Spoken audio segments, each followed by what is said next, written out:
Сэтгүүл зүйн судалдаг сонирхдаг хүмүүст үзэхэд тохиромжтой кинонууд Part 3 The Post 1971 он. Америк улс Вьетнамын дайнд олон жилийн турш гүнзгий оролцсоор байлаа. Дайны зорилго бүрхэг, үр дүн нэргэлзээтэй. Харин нэгэн өдөр нэгэн баримт бичиг ил болдог бөгөөд үүнийг Пентагоны баримт гэнэ. Пентагоны баримт хэмээх олон мянган хуудас баримт нь төр засгийн зүгээс олон жилийн турш ард түмэнд үнэн мэдээлэл өгөөгүй. Дайн амжилтгүй гэдгийг мэдсээр байсан атлан үргэлжлүүлсний нотлох байлаа.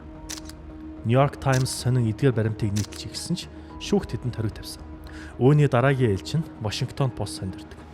Киноны гол үйл явдал эндээс эхэлнэ. Сонины эзэн Кэтрин Грэм эрхлэгч Бен Брэдли нар мэдээллийг нийтлэх хэсэг шийдвэрийг гаргах хүндхүү үүрэг хүлээнэ.